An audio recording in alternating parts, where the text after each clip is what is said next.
हिरोडो problem number 3.8। तो इस question में दिया हुआ है a thin half ring of radius r equals to 20 centimetre is uniformly charge with a total charge q equals to 0.7 nanocoulomb. तो इस तरह का सिचुएशन है, मेरे पास एक हाफ रिंग इस तरह से दी हुई है और इसको हमने टोटल चार्ज किया हुआ है, यूनिफॉर्मली हमने इसको चार्ज कर दिया है। इस तरह से हमने इसको यूनिफॉर्म चार्ज दिया हुआ है and this total charge on this half ring that is equal to 0.7 nanocoulomb और इस रिंग की जो रेडियस दी हुई है that is equal to 20 centimetre. तो ये दो इंफॉर्मेशन हमारे पास दी हुई है, ठीक है। Find the magnitude of electric field strength at the curvature centre of this half ring. तो इस हाफ रिंग की जो कर्वेचर सेंटर है, ठीक है, इस जगह को सपोज मैं O बोलता हूँ, तो इस पॉइंट पे मुझे इलेक्ट्रिक फील्ड का स्ट्रेंथ निकालना है। तो इसको हम लोग जो भी हमारा तरीका रहता है कि एक एलिमेंट हम लोग पहले इसमें कंसिडर करते हैं, इस तरह के डिस्ट्रीब्यूटेड चार्ज में एक एलिमेंट हम लोग कंसिडर करते हैं और उसकी वजह से हम लोग इलेक्ट्रिक फील्ड पहले कैलकुलेट करते हैं और फिर हम लोग टोटल रिंग के लिए या फिर इस केस में टोटल हाफ रिंग के लिए हम लोग उसको सम कर देते हैं, बेसिकली हम लोग उसको इंटीग्रेट कर देते हैं। तो यहाँ से हम लोग जो एलिमेंट सेलेक्ट करेंगे वो इस तरह का एलिमेंट सेलेक्ट करेंगे। मैं जो रेफरेंस एक्सिस है, suppose this is my x axis and suppose this is my y axis, इस तरह से मैं अपना एक्सिस एज्यूम करता हूँ और यहाँ से थीटा एंगल पे, एक्स एक्सिस से थीटा एंगल पे मैं एक डी थीटा का एक एलिमेंट इस तरह से सेलेक्ट करता हूँ रिंग पे। Suppose this length of this element is dl, जो छोटा सा एलिमेंट है that is length of this element is dl। अब मुझे सबसे पहले तो ये पता करना पड़ेगा कि इस एलिमेंट में चार्ज कितना है, ठीक है। तो अभी हम लोग क्या करेंगे कि पहले हम लोग लैम्डा कैलकुलेट करेंगे, what is charge per unit length for this half ring. तो चार्ज पर यूनिट लेंथ के लिए कैसे करते हैं, total charge on the ring is q upon total length of the ring that is charge per unit length, जो इसको हम लोग लीनियर चार्ज डेंसिटी लैम्डा भी बोलते हैं, q upon pi r. Pi r is the total length perimeter of this half ring, तो q upon pi r इसका lambda हो गया। अब मैं dq निकालना चाहूँ तो व्हाट इज dq, जो कि इस जो एलिमेंट पे चार्ज कितना है, तो हम लोग बोल सकते हैं कि लैम्डा इंटू dl हो जाएगा। What is lambda, q upon pi r into dl is what, यहाँ से देखो रेडियस इज r और डी थीटा एंगल सबटेंड कर रहा है तो r का जो लेंथ हो जाएगा that is r d theta. तो this dl is basically r d theta और यहाँ से मैं इसको कैंसिल आउट कर सकता हूँ, मैं बोल सकता हूँ this is nothing but q upon pi D theta. तो दिस इज माई dq। अच्छा, अगर dq आ गया तो इसकी वजह से, इस dq की वजह से इलेक्ट्रिक फील्ड देखो इस पॉइंट पे, इस एलिमेंट की वजह से इस पॉइंट पे जो इलेक्ट्रिक फील्ड होगी वो कुछ इस डायरेक्शन में होगी, ठीक है। दिस इज DE सपोज मैं बोल देता हूँ। तो व्हाट इज DE, अगर हम लोग D कैलकुलेट करना चाहें तो this D can be written as KQ by are square. तो K into DQ is what this, तो इसको लिख देते हैं KQ हो गया, Q इस केस में DQ हो गया अपॉन आर स्क्वायर, क्योंकि R यहाँ से इसका डिस्टेंस इज R, तो KQ upon r square. So this is DE। अब मैं एक चीज बहुत ध्यान से देखना, एक चीज बोलूंगा, दिस इज थीटा तो दिस इज थीटा ऑल्सो, ठीक है।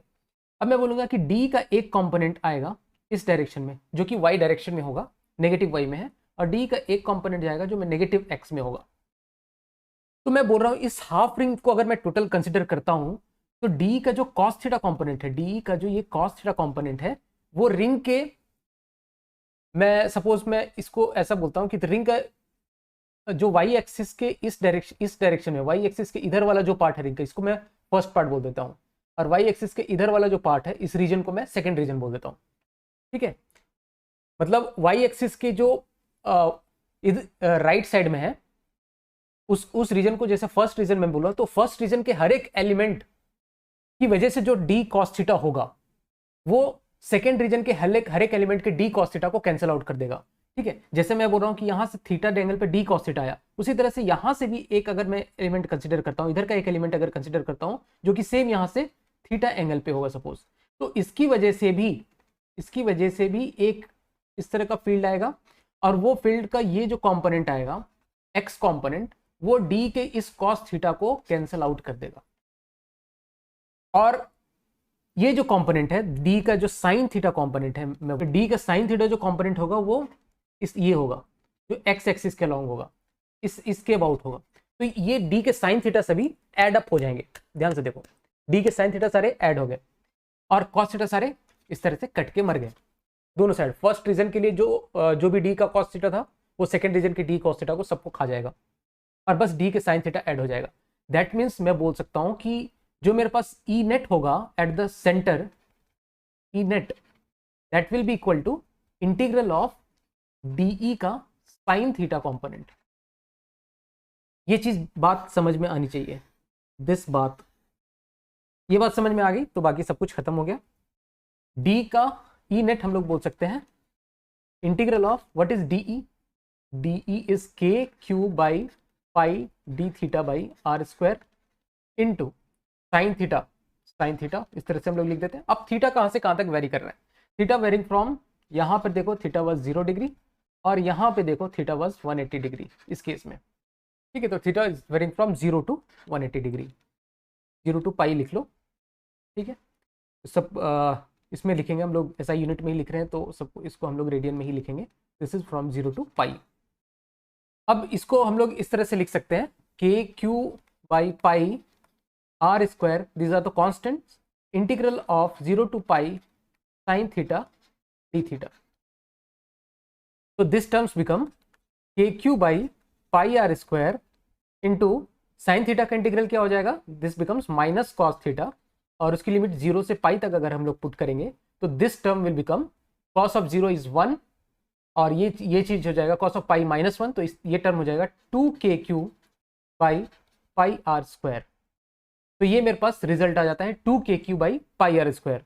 तो यहां से अगर हम लोग k की वैल्यू 90×10⁻9 पुट करते हैं, q की वैल्यू 0.7 नैनोकूलम मतलब 0.7 × 10⁻9 कूलम पुट करते हैं, पाई की वैल्यू और r की वैल्यू हम लोग 20 × 10⁻2 यूज करते हैं, सबको उसके SI यूनिट पे पुट करेंगे तो this value comes out to be 0.1 kilovolt per metre.